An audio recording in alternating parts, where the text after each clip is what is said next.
حضور آپ کی نظر یہ شعر کرتے ہوئے کہ دل کی آنکھوں سے کام لیتا ہوں، دل کی آنکھوں سے کام لیتا ہوں، ان کے دامن کو میں تھام لیتا ہوں. بیس بڑھا دے. دل کی آنکھوں سے کام لیتا ہوں، ان کے دامن کو میں تھام لیتا ہوں، اور مشکلیں دور ہوتی ہیں صائم جب بھی میں محمد کا نام لیتا ہوں. کیونکہ یہ نام کوئی کام بگڑنے نہیں دیتا، بگڑے بھی بنا دیتا ہے. نام محمد کیونکہ تعظیم سے لیتا ہے خدا. نام محمد کیا نام ہے، صلی علی. نام محمد ہر درد کی، ہر غم کی دوا. نام محمد تاثیر میں ہے مثل دوا. نام محمد بیمار کو دیتا ہے شفا. نام محمد کیا نام ہے، صلی علی. نام محمد، اور کیا نام محمد کہ دو جگدہ مختار محمد، دو جگدہ مختار محمد، مٹھڑا دے منٹھار محمد، نبیاں دا سردار محمد، امت دا غمخار محمد، رحمت بن کے آمن والا، ستے بھاگ جگامن والا، انہا بھولیاں نو را لامن والا، کملی ہیٹ لکامن والا، عبداللہ دا راج دلارا، آمنہ دی اکھاں دا تارا، جس نو ویکھ کے چند شرماوے. راز چندہ کے حسین ہونے کا اب سمجھا ہوں، خاک نالین کو چہرے پہ وہ ملتا ہوگا. راز چندہ کے حسین ہونے کا اب سمجھا ہوں، خاک نالین کو چہرے پہ وہ ملتا ہوگا. جس نو ویکھ کے چند شرماوے، ڈوبیا سورج موڑ لے آوے. یوسف جتے جوڑے چاوے، قسمہ چاہے رب فرماوے. سانی توئی لجپال دا کوئی نہیں، سونیا تیرے نال دا کوئی نہیں. سانی توئی لجپال دا کوئی نہیں، سونیا تیرے نال دا کوئی نہیں. اور کیوں ہو کہ محبوب سبے ایک پاسے، محبوب سبے ایک پاسے، اور راج دلارا ایک پاسے. قابل توجہ شعر ہے. محبوب سبے ایک پاسے، اور راج دلارا ایک پاسے. تلوار تو دستی ایک پاسے، اور دے ابرو دا اشارہ ایک پاسے. سارے نبی مرسل ایک پاسے، احمد پیارا ایک پاسے. وہ احمد پیارا ایک پاسے، وہ حسین ذات کہ جس کا ذکر تاجدار گولڑا نے چھیڑا تو کہا کہ اس صورت نو میں جان آکھاں، جان آکھاں کے جانے جہان آکھاں.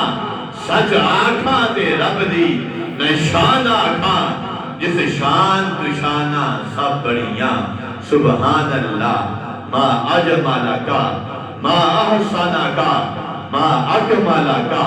کتھے مہر علی، کتھے مہر علی، کتھے مہر علی، کتھے تیری ثنا گستاخ رکھیں کتھے جاڑیاں.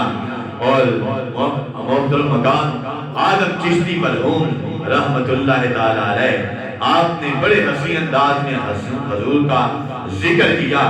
بس حضور کے کسی حسن و جمال کا ذکر کر کے حسین شخصیت آپ کے سماعتوں کے حوالے کہ تو میرا محبوب نٹھا، جنہوں ویکھ کے چند شرماوے. بجلی دردی لشک نہ مارے، متا بے ادبی ہو جاوے. جے جاوے سنا سیر چمن، جے جاوے سنا سیر چمن، سارا گلشن سیس نواوے.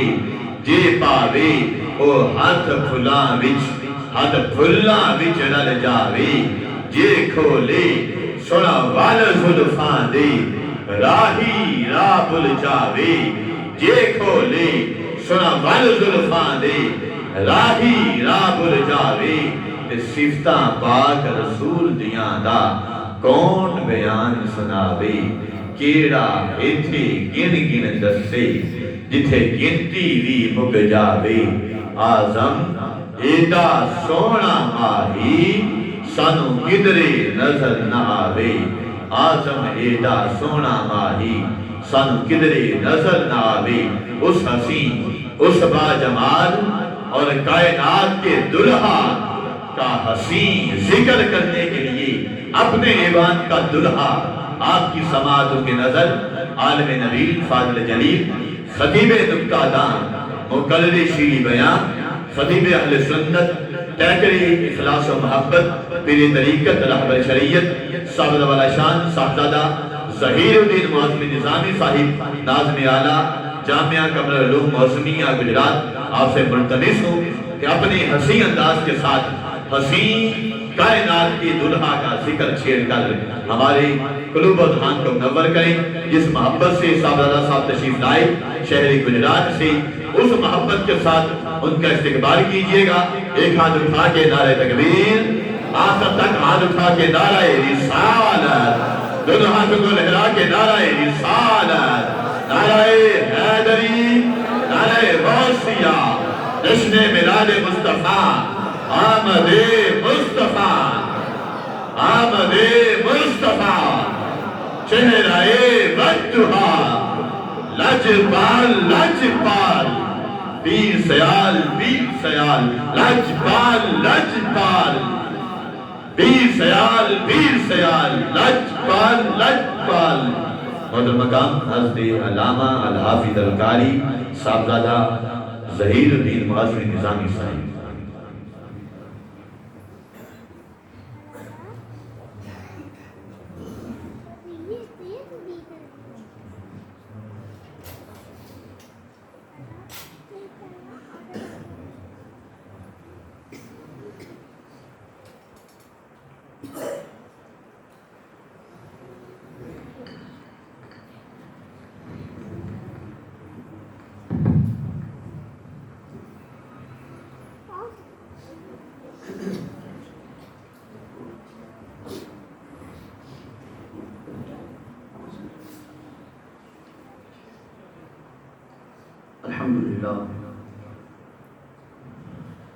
الحمدللہ علی نعمائه ونستعینه عند ابتلائه ونصلي ونسلم ونبارك على صفوة انبیائه مظہر جوده وعطائه قاسم فضله وسخائه کافی الورى بدر الدجى صلی اللہ علی نور الہدى المبعوث رحمة للعالمین وعلى آله الطيبين الطاهرين وعلى أزواجه الطاهرات أمهات المؤمنين وعلى سائر الصحابة والتابعين أجمعين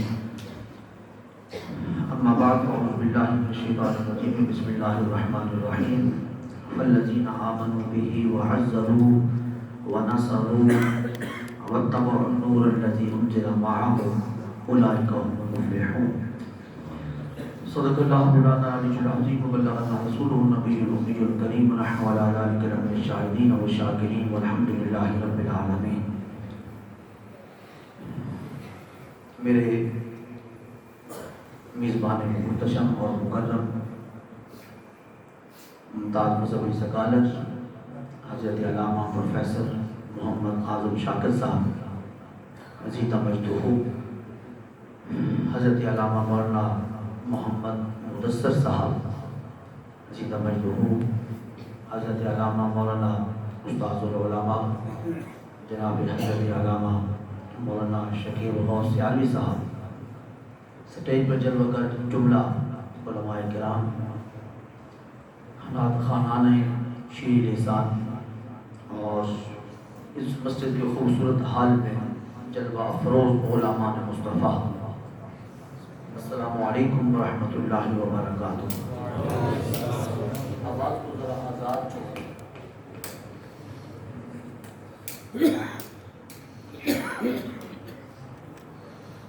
سب سے پہلے تو میں اپنے بیان کو شروع کرنے سے پہلے جو مسجد شریف میں حضرات تشریف فرما ان کو ذرا ایک نظم میں پڑھنا چاہتا ہوں. حضرت صاحب آگے تشریف لائیں، آپ کی حضرت آگے جو مین دروازے سے باہر تشریف فرمائیں، وہ اگر مہربانی فرمائیں بیان سن رہا ہے تو اندر آ جائے میرے پاس، بالکل قریب آ جائے، بچے نہیں آپ ہی رہے حضرت امامہ شریف اپنا پیارا آپ کے پاس حضرت میرے سامنے جلوہ آپ کی چہرے کی ہم بلائیں گے سرکار کا امامہ زیر سر آمد ہمارے خوبصورت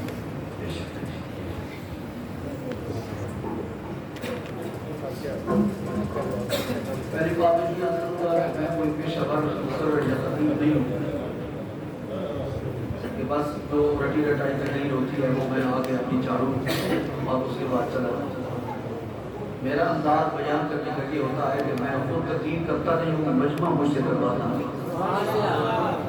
میں دیکھتا ہوں کہ سننے والے کتنے توجہ سے سن رہے ہیں، کتنے ذوق سے سن رہے ہیں۔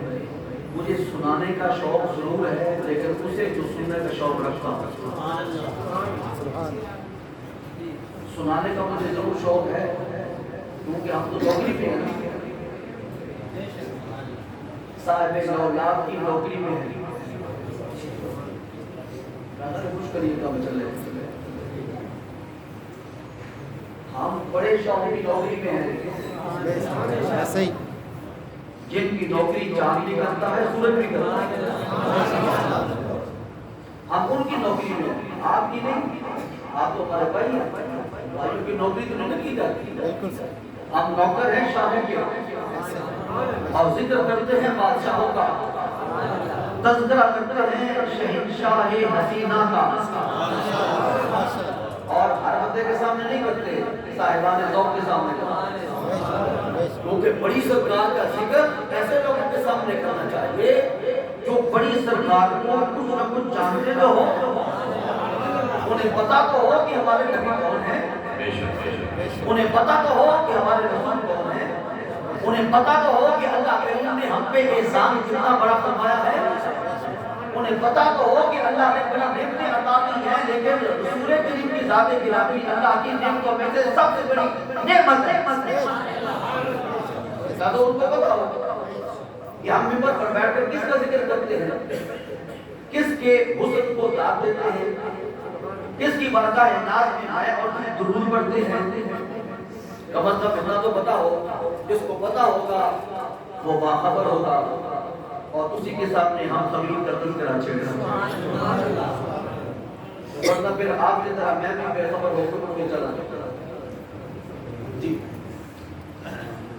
چلنا پھرنا اٹھنا بیٹھنا بالکل اب خاموش، یوں آپ بیٹھ کے اس طرح کے رسول کریم کی بارگاہ اکرم کے اندر صحابہ کرام بیٹھا پتہ ہے کیسے بیٹھے،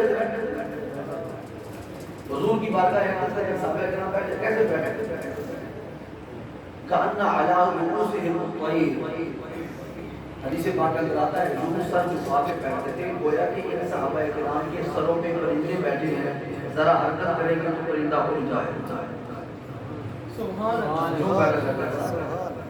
یہ ادب کا تقاضا حضور کی مجلس میں، اور آپ کس کے گھر میں بیٹھے ہیں، کس کا گھر، ذرا سارا بولے، سارے بولے، کسی دارے پہ تو نہیں بیٹھے، کسی چودھری کے آستانے پہ، کسی ایم پی اے کے گھر، کسی ایم این اے کے ڈیرے پہ، کسی وزیر مشیر کے ڈیرے پہ نہیں بیٹھے، کس کے گھر میں بیٹھے، اللہ کے گھر میں کون آتا ہے، اللہ کے گھر میں کون آتا ہے، جسے اللہ بلاتا ہے، تو آپ کو مبارک میں دیتا ہوں، آپ مجھے مبارک دیں کہ مجھے بھی اللہ نے اپنے گھر میں آنے کی توفیق دی ہے، آپ کو بھی اللہ نے اپنے گھر میں آنے کی توفیق دی ہے۔ آج آپ پروفیسر صاحب کے مہمان نہیں ہیں، آج آپ اللہ کے مہمان ہیں، آج آپ اللہ کے مہمان ہیں، اور وہ کرم نوازی فرمائے گا اپنے شاہجہاں شان، اور وہ پتہ ہے کون کریم بھی ہے، رحیم بھی، اور اس نے اپنے قرآن پاک کا آغاز کیا ہے بسم اللہ الرحمن الرحیم کے ساتھ، اور اس بسم اللہ شریف کے اندر بھی اس نے اپنی دو صفات وہ ذکر کی ہیں کہ دو صفات کے اندر رحمت کا تذکرہ ہے، اور پھر اس سورۃ فاتحہ شریف کو سورہ بقرہ سے مقدم کرتا ہے، اور اس میں دوسری آیت کریمہ الحمدللہ رب العالمین الرحمن الرحیم، اس کے اندر بھی رحمان اور رحیم کا ذکر اور اس نے جو رسول ذی شان اپنا معبود ہمیں عطا کیا ہے وہ صرف رحمت للعالمین. اللہ اکبر. بس یہی معبود کا تذکرہ کسی نہ کسی حوالے سے کرنا، کسی کو میلاد کا ذکر کرنا.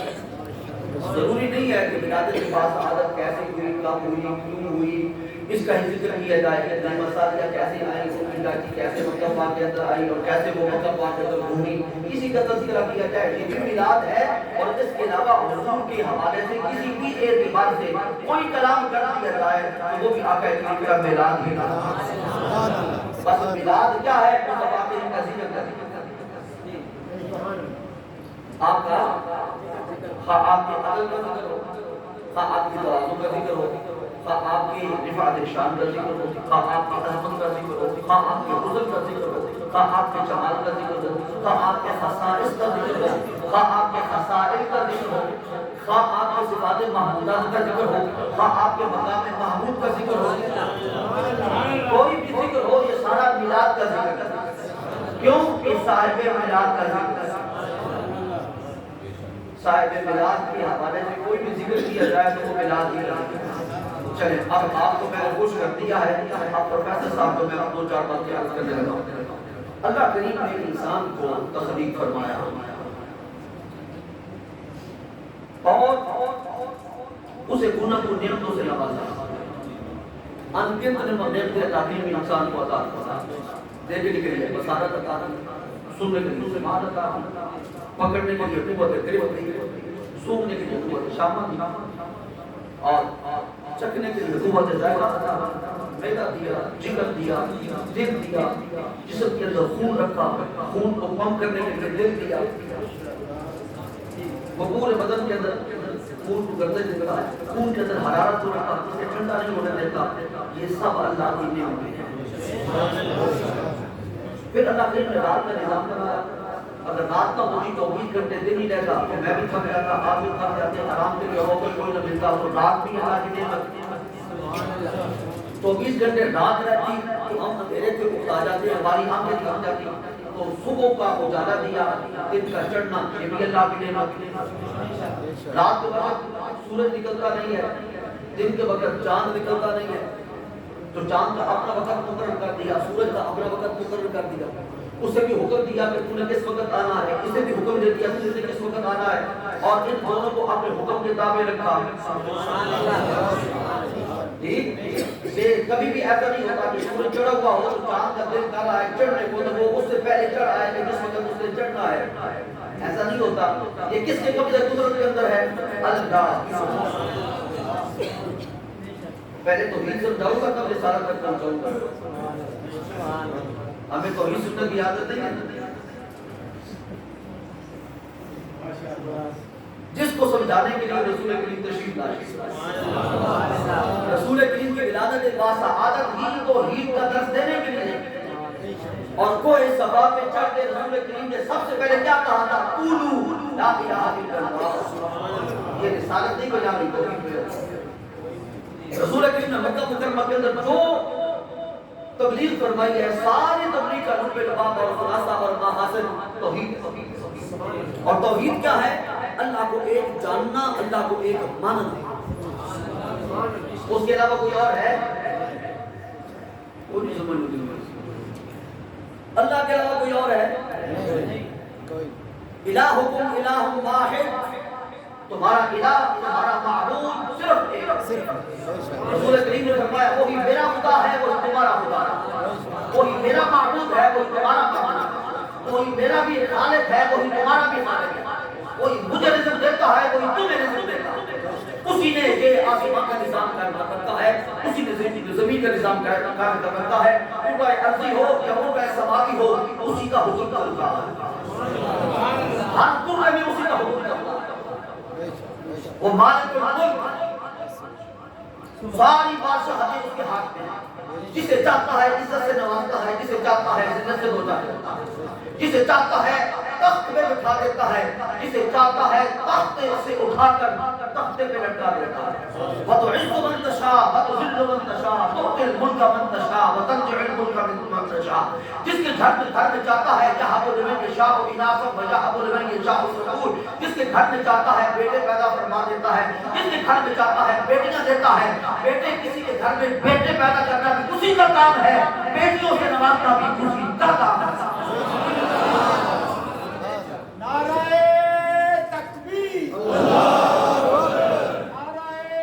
رسالت, نعرہ حیدری. اور ایسا مصور ہے,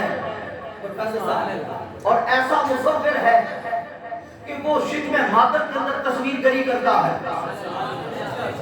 شکم مادر میں جہاں کوئی آنکھ دیکھنے والی نہیں, تیری تصویر گری کی, تیری صورت بنائی. کہاں پہ؟ والذی یصورکم فی الارحام کیف یشاء. تیری صورت گری کی جیسے اس نے چاہا, میری صورت بنائی جیسے اس نے چاہا. کسی کو لمبا بنایا, اس نے لمبا بنانا اسے پسند فرمایا. کسی کو چھوٹا کر دیا تو چھوٹا کر دینے میں بھی اس کی رضا.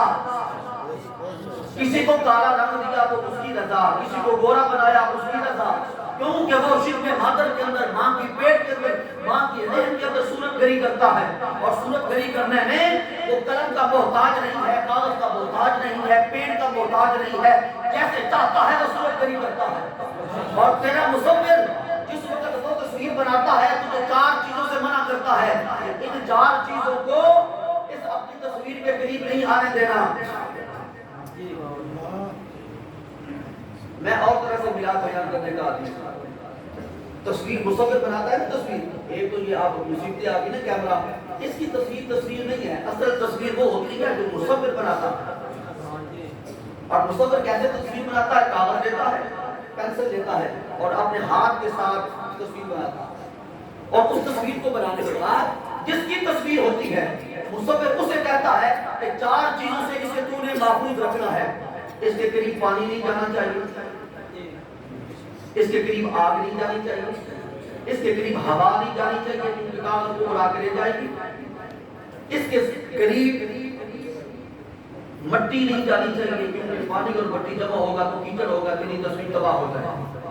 چار چیزوں سے تیرا مصور منع کرتا ہے کہ اس تصویر کو بچانا ہے. اللہ کے عالم تیری بارگاہ ناز میں داد تاثیر پیش کرتے ہیں, انہی چار چیزوں سے تو نے انسان کی تصویر بنائی ہے. اسی کو اربع عناصر کہا جاتا ہے, اسی کو اربع عناصر کہا جاتا ہے. میرے وجود میں, آپ کے وجود کے اندر پانی بھی موجود ہے, مٹی بھی موجود ہے, ہوا بھی موجود ہے, آگ بھی موجود ہے. وہ مصور حقیقی ہے, کہتا ہے وہ مصور مجازی ہے. وہ تصویر بنائے گا چار چیزوں سے اپنی تصویر کو محفوظ رکھنے کے لیے, تجھے منع کرے گا. میں ایسا مصور ہوں کہ انہی چار چیزوں سے تیری تصویر بناتا ہوں, انہی چار چیزوں سے تیری تصویر بناتا ہوں. اور تصویر بنانے کے بعد پھر وہ فرماتا ہے والذی یصورکم فی الارحام کیف یشاء. جیسے میں نے چاہا تھا اس تصویر کو بنایا, کسی کو لمبا بنایا, کسی کو فرما بنایا, کسی کو دبلا بنایا, کسی کو پتلا بنایا, کسی کو چھوٹا قد بنایا, کسی کو دراز قد عطا دیا, کسی کو تھوڑے جسم کا بالغ بنایا, کسی کو موٹے جسم کا بالغ بنایا. دنیا کے اندر تم دیکھتے ہو بڑے بڑے جانور تمہیں نظر آتے ہیں, لیکن ان میں سے کوئی بھی اشرف المخلوقات نہیں ہے. اشرف المخلوقات وہ ہے جو اس رنگ میں آیا ہے جس رنگ میں میں نے اپنے محبوب کو بنایا. اس رنگ میں نے اپنے محبوب کو بنایا. ورنہ ہاتھی کو اشرف المخلوقات ہونا چاہیے کیونکہ وہ میرے جسم سے زیادہ جسم رکھنے والا ہے. شیر کو اشرف المخلوقات ہونا چاہیے تھا. عقل انسانی کہتی ہے کہ شیر اشرف المخلوقات ہو کیونکہ اس کے اندر طاقت بڑی ہے. عقل انسانی کہتی ہے زرافہ لمبی گردن والا ہے, اسے اشرف المخلوقات ہونا چاہیے, لیکن وہ بھی اشرف المخلوقات نہیں ہے. ہرن بہت تیز دوڑتا ہے, بہت تیز دوڑنے کی وجہ سے ہرن کو اشرف المخلوقات ہونا چاہیے, وہ بھی اشرف المخلوقات نہیں ہے. مچھلی پانی پہ تیرتی ہے, انسان اس طرح نہیں تیر سکتا. مچھلی پانی میں رہتی ہے, انسان اس طرح پانی میں نہیں رہ سکتا. مچھلی کو اشرف المخلوقات ہونا چاہیے. اور ہوا کے اندر پرندے اڑتے ہیں, انسان اس طرح نہیں اڑ سکتا تو اس کو اشرف المخلوقات ہونا چاہیے. فرمایا تیرے نزدیک اشرف المخلوقات ہونے کے لیے کچھ بھی کرائیٹیریا ہو سکتا ہے, لیکن میں اللہ کے عالم ہوں, فعال لما یرید ہوں, جو چاہتا ہوں کرتا ہوں. میرے نزدیک کرائیٹیریا یہ ہے اشرف المخلوقات وہ ہوگا جس کو دیکھنے سے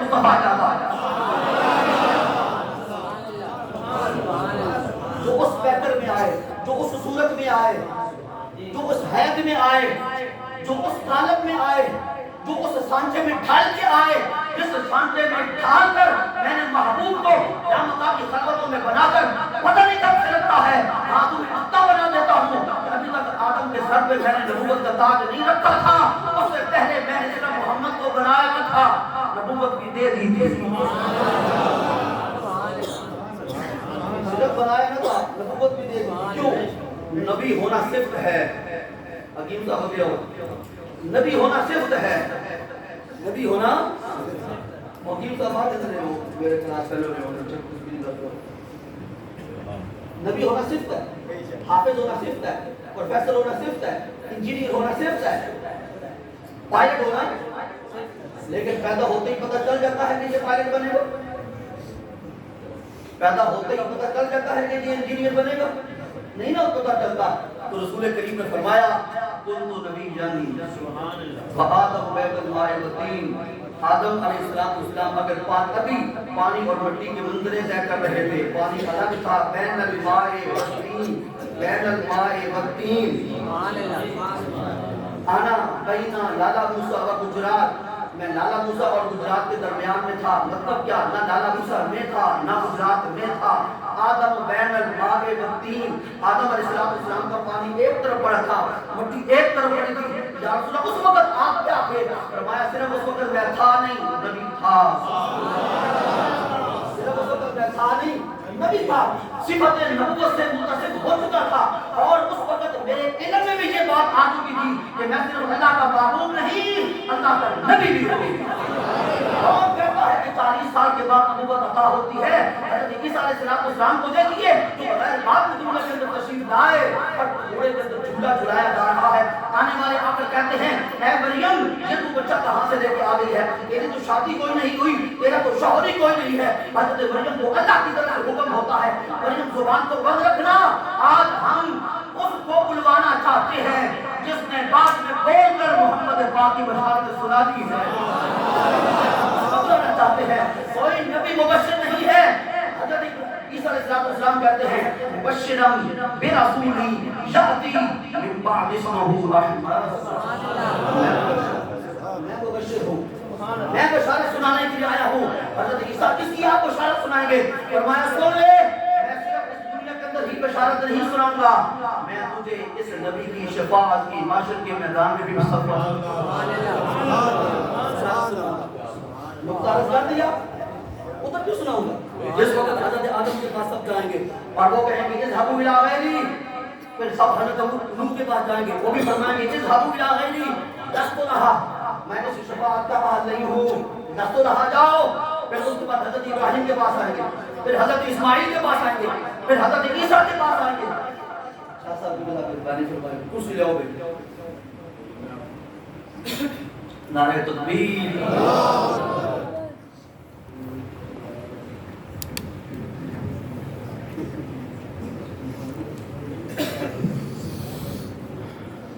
نعرہ تکبیر، نعرہ رسالت، نعرہ حیدری، نعرہ غوثیہ۔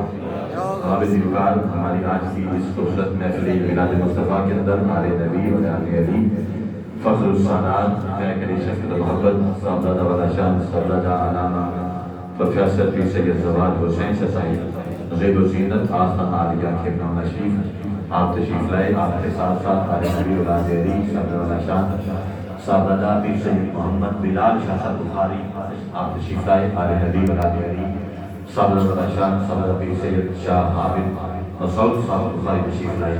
میں جملہ صدات کرام کے ناگرائیوں سے شامل ہیں۔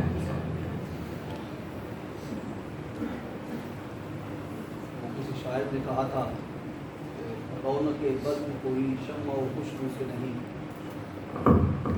رونق بزم کوئی شمع و خوشبو سے نہیں، در حقیقت میری محفل کو سجایا تم نے۔ سید زادے تشریف لائے تو محفل کے اندر رنگ ہی بدل گیا۔ تو عرض کر رہا تھا کہ اللہ کریم نے انسان کو گوناگون نعمتوں سے نوازا ہے اور ان گنت نعمتیں عطا فرمائی ہے۔ میں انہی کے اندر مصروف تھا تو میرا آدھا وقت بیت گیا۔ لیکن سب سے بڑی نعمت انسان کو اللہ نے کون سی عطا فرمائی؟ سب سے بڑی نعمت کون سی ہے؟ دو طرح کی نعمتیں ہیں، ایک وہ جو مرئی ہیں، ویزیبل ہے، مرئی سے مراد ویزیبل ہے، اور کچھ نعمتیں وہ ہیں جو انویزیبل ہیں، جو دکھائی نہیں دیتی۔ سورج آپ کو دکھائی دیتا ہے، چاند آپ کو دکھائی دیتا ہے، رات کی سیاہی آپ کو دکھائی دیتی ہے، صبح کا سپیدہ آپ کو دکھائی دیتا ہے، دن کا اجالا آپ کو دکھائی دیتا ہے۔ سورج جس وقت نہار پہ پہنچتا ہے تو اس کی کرنیں آپ کو دکھائی دیتی ہیں، لیکن کسی کے سینے کے اندر جو علم ہے وہ نظر نہیں آتا۔ علم نعمت نہیں، علم نعمت نہیں۔ کسی کے سینے کے اندر جو محبت رسول کا چراغ روشن ہے وہ نظر نہیں آتا۔ محبت رسول کا چراغ کا روشن ہو جانا کوئی عام معمولی بات ہے؟ کوئی پوچھے صدیق اکبر سے، وہ پوچھے بلال حبشی سے، کوئی پوچھے حضرت مصعب بن عمیر سے، کوئی پوچھے حضرت خالد بن ولید سے، کوئی پوچھے حضرت سعد سے، سعید سے، طلحہ سے، زبیر سے، ابو ذر غفاری سے، جناب ابو ہریرہ سے، کوئی پوچھے اہل بیت اطہار سے، کوئی پوچھے امام حسن اور امام حسین ان الحسن والحسین سیدہ شباب اہل الجنہ سے، کوئی پوچھے علی المرتضیٰ سے، کوئی پوچھے حضرت جبریل امین سے، جو جبریل امین سے پوچھے کہ محبت رسول کا چراغ روشن ہو جائے تو کیا ہوتا ہے؟ اللہ اکبر، لیکن یہ نظر نہیں آتی۔ ایسے ہی رسول کریم کی معرفت بہت بڑی نعمت ہے، لیکن نظر نہیں آتی۔ تو نعمت دو طرح کی ہے، لیکن کس طرح ہوتا؟ ہر نعمت اس وقت دوستوں نے بتایا، اب جملہ عرض کرنے لگا ہوں، جملہ خاص۔ ہر نعمت اس وقت نعمت ہے جس وقت ایک نعمت پہلے ملی ہوئی ہو، اور اس نعمت کا نام ہے نعمت ہدایت۔ اگر نعمت ہدایت ہے تو ہر نعمت نعمت ہے، اور اگر نعمت ہدایت نہیں تو کوئی نعمت نعمت نہیں۔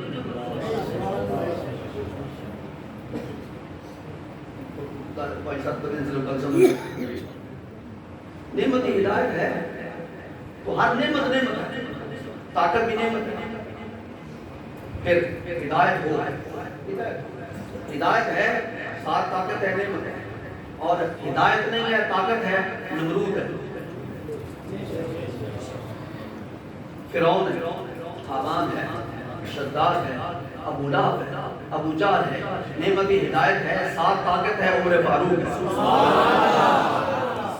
نعمت ہدایت ہے ساتھ حیا اور ایمان ہے، عثمان غنی ہے۔ نعمت ہدایت ہے ساتھ محبت رسول ہے، اور رسول کریم کی نام پہ سارا کچھ قربان کرنے کا جذبہ ہے، نام ابو بکر ہے۔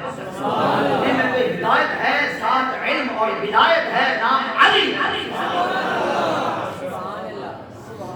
اگر نعمت ہدایت نہیں، ساری نعمتیں بندے کے پاس ہیں، زیرو ہے، نعمت ہدایت ہے بندے کچھ نہیں، ہیرو ہے۔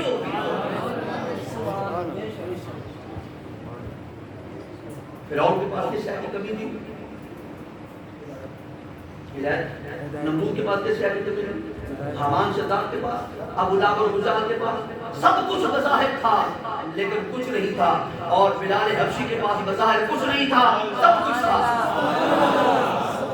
مکہ مکرمہ میں کعبۃ اللہ کی چھت پہ ابو جہل چڑھا کرتا تھا، ابو لہب اوپر جا کے کھڑا ہوتا تھا، کانوں کے اندر کون انگلیاں دے کے رسول کریم کو اذان سنایا کرتا تھا، جی، اور حضرت بلال حبشی کے اذان دینے کا انداز اور اذان کہنے کا انداز کبھی آپ نے حدیث پاک کے اندر پڑھا ہو؟ صحن حرم میں دو کعبے ہوتے تھے،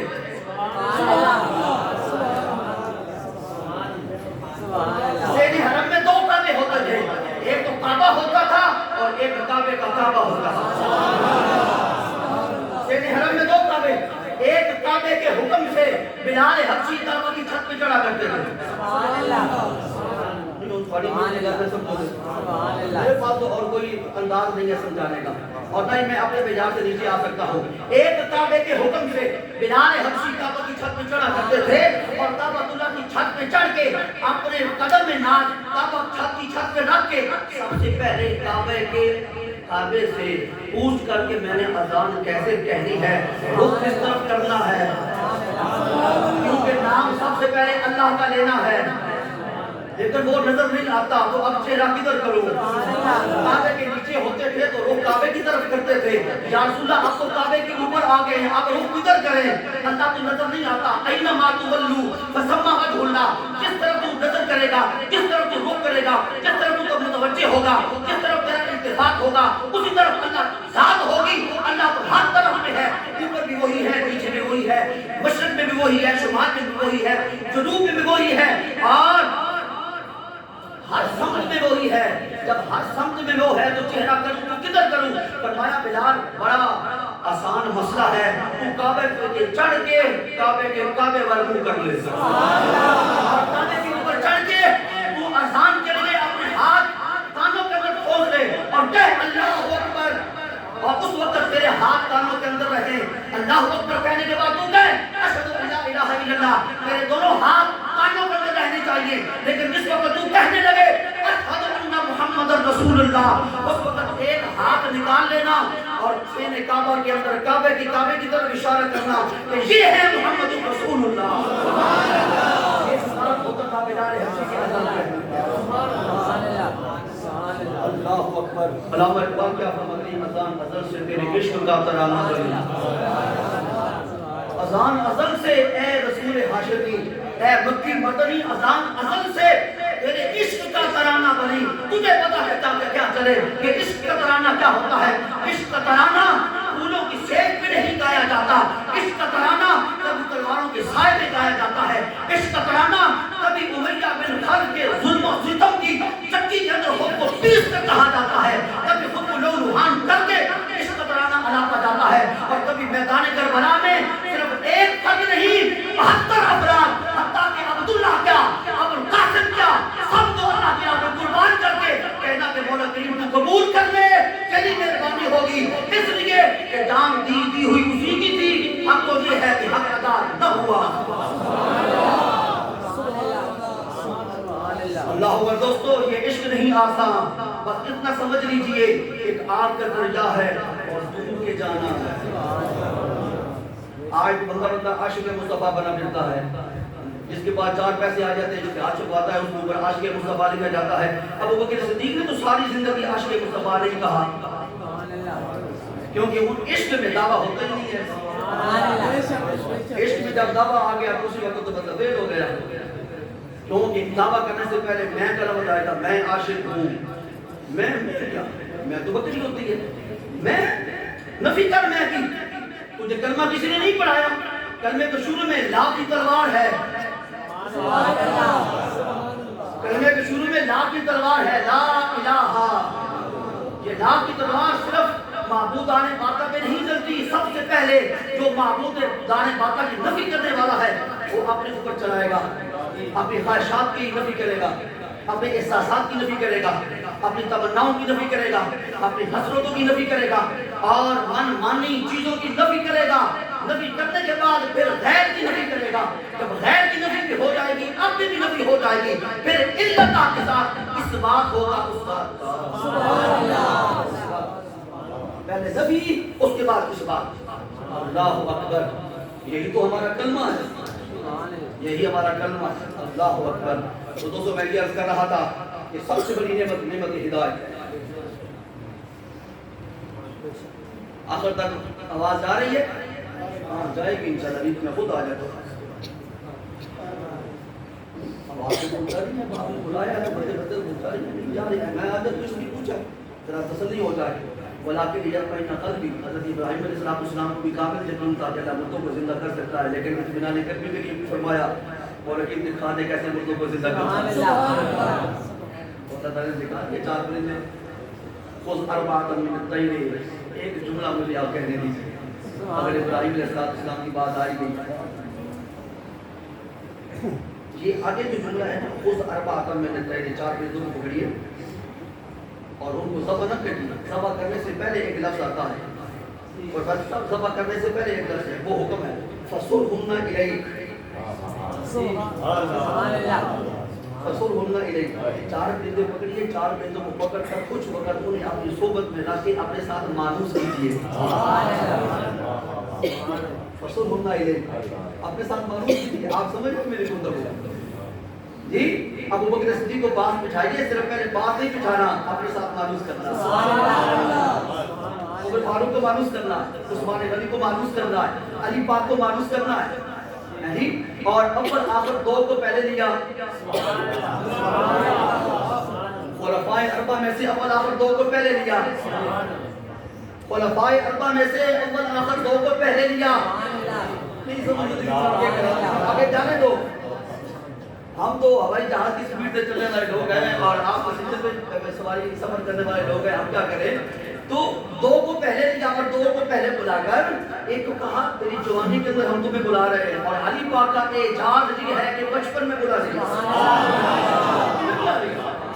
کہا اسے بچہ مت سمجھنا، کیونکہ بچے کچے ہوتے ہیں اور جو ہمارے پاس آئے وہ کچے نہیں ہوتے، کیا ہوتے ہیں؟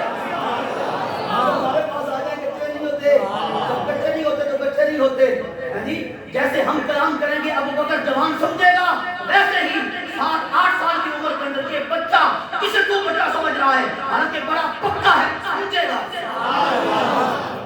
سمجھے گا، سمجھا بچہ، اللہ اکبر، اور فرمایا ان سب نے میرا انکار کر دیا ہے، دو نے کہا یا رسول ہم آپ کے ساتھ ہیں، دو نے عرض کی یا رسول ہم آپ کے ساتھ ہیں، جہاں آپ کے پسینہ اب جملہ فقیر کا، جہاں آپ کے پسینہ پاک کے گرنے کا امکان ہوگا وہاں اپنے خون کی ندیاں ہم بہائیں گے، امکان ہوگا، امکان ہوگا، یہ نہیں ہے پسینہ پاک گرے گا، نا ہم وہ لوگ نہیں ہیں کہ پسینے کو زمین پہ گروائیں، اللہ اکبر، زمین پہ آپ کے پسینہ پاک کا جو گلاب سے معطر ہے، گل سفید سے معمر ہے، جس کی بلائیں گل لالا بھی لیتا ہے، اور آسمان کی حوریں، جنت کی حوریں وہ اس انتظار میں ہیں کہ کب یہ پسینہ پاک ہمیں عطا ہوتا ہے، کہ وہ اس کی خوشبو اپنے جسم کے ساتھ مل کر اپنے خوشبو میں اضافہ کرنا چاہتی ہیں اور اپنے خوشبو کو تمام بخشنا چاہتی ہیں، اللہ اکبر، تو ہمارا یہ دو سمجھیں گے ہم سمجھائیں گے، یہ دو سمجھیں گے ہم سمجھائیں گے، سب نے انکار کر دیا، جب سب نے انکار کیا تو پھر کیا ہوا؟ پہلے ایک تھے اب 3 ہو گئے، پہلے مکہ کے اندر ایک تھے اب 3 ہو گئے، 1 1 2 11 ہوتے ہیں تو 3 ہو جائیں تو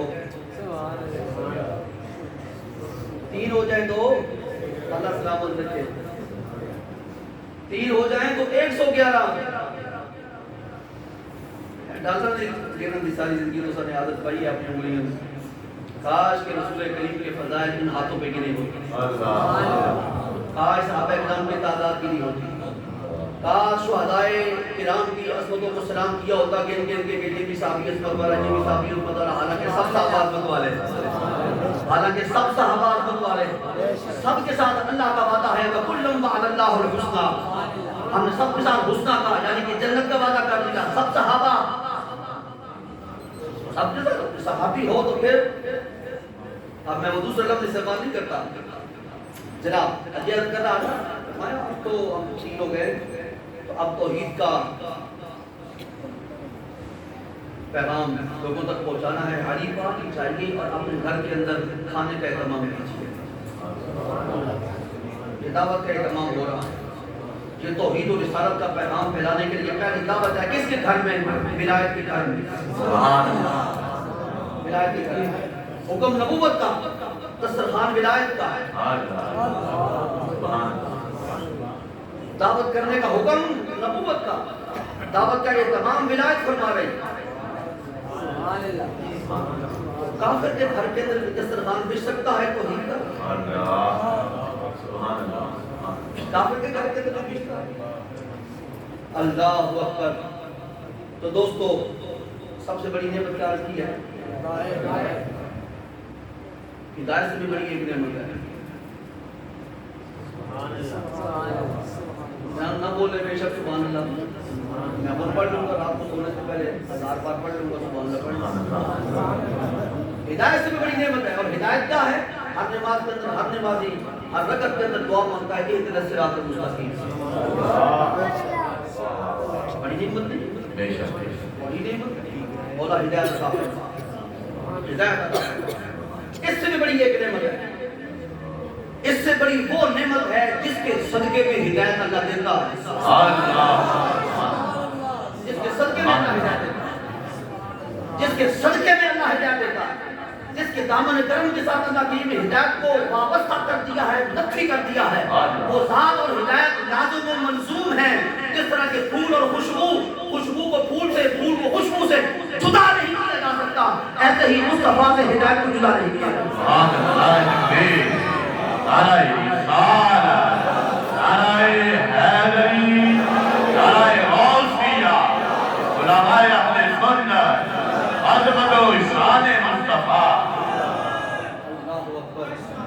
ایسے ہی رسول کریم کے ذات گرامی سے ہدایت کو آپ مرکز ہدایت ہیں، آپ مرکز ہدایت ہیں، آپ منبع ہدایت ہیں، آپ مصدر ہدایت ہیں، آپ پانے ہدایت ہیں، آپ منبع ہدایت ہیں، آپ مرکز و محور ہدایت ہیں۔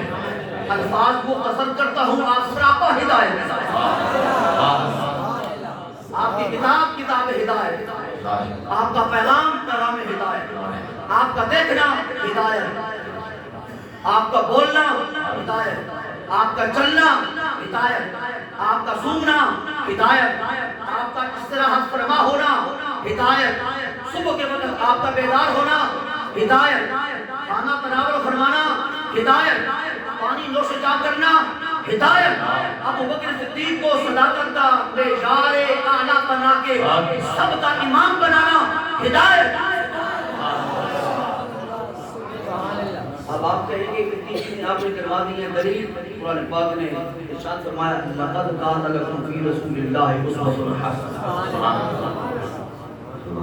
میرے لیے بہترین نمونہ اگر کوئی ہو سکتا ہے، اگر نہیں یقیناً ہے اور ہے بالیقین ہے، تو وہ رسول کریم کی ذات گرامی ہے۔ اور اس کی اسوہ حسنہ کے اندر سونا بھی آتا ہے، جاگنا بھی آتا ہے، کھانا بھی آتا ہے، جو کچھ رسول کریم نے کیا ایسے کرتا جانا چاہے، یہی ہدایت ہے۔ ذرا سرے منہ بھی انحراف کرے گا تو ہدایت سے معلوم ہو جائے گا۔ بس آج کی اس محفل پاک کا پیغام درج کر کے اپنی گفتگو کو اختتام کی طرف لے کے جاتا ہوں کہ قرآن پاک میں 5ویں پارے کے اندر ارشاد فرمایا وما ارسلنا من رسول الا لیطاع باذن اللہ۔ ہم نے جس رسول کو بھی اس دنیا کے اندر بھیجا ہے، اس کا الہی حیات کے اندر مبعوث فرمایا ہے، صرف اس لیے بھیجا ہے کہ اس کے اتباع کی جائے اور اس کی اطاعت کی جائے۔ اس کی اطاعت جو وہ فرمائیں اس کی اطاعت کی جائے، جو وہ دیں لے لیا جائے، جس سے روکے رک جایا جائے۔ ما آتاکم الرسول فخذوہ وما نہاکم عنہ فانتہوا۔ جو کچھ میرے باپ تمہیں عطا کر دے چپ کر کے لے لو، اس کے اندر ہدایت ہوگی، جس سے روکے اس سے رک جاؤ، اسی کے اندر ہدایت ہوگی۔ جس طرف جائیں چلتے چلے جاؤ، یہی ہدایت کا راستہ ہے۔ اور جس طرف سے وہ رخ اپنا موڑ لے، خواہ وہ بیت المقدس پہلے امتوں کا قبلہ ہی کیوں نہ ہو، اس طرف رخ کر کے نماز نہ پڑھنا، وہ ہدایت نہیں ہوگی۔ اور جس وقت نماز کے اندر وہ اپنا رخ پھیر لے بیت اللہ کی طرف، اس طرف رخ کرنا یہی ہدایت ہے۔ اور جس طرح وہ اپنی پشت کر دے بیت المقدس کی طرف، تو بیت المقدس کی طرف پشت کرنا ہی ہدایت ہے۔ ہدایت نام ہے ذات رسالت اللہ۔ جو ان تک پہنچا وہ ہدایت تک پہنچا، وہ ہدایت تک پہنچا وہ فائز المرام ہوا، اس کا یہ جہان بھی سنور گیا، اگلا جہان بھی سنور گیا۔ آپ کے لیے میں دعا کرتا ہوں، آپ میرے لیے دعا کریں، اللہ کریم ہم سب کو ہدایت پر رکھے، جو ہدایت عطا فرما رکھی ہے اس پہ ہمیں استقامت عطا فرمائے، اور جس میں استقامت عطا فرما رکھی ہے اس ہدایت کے مدارج میں ترقی عطا فرمائے۔ سبحان اللہ۔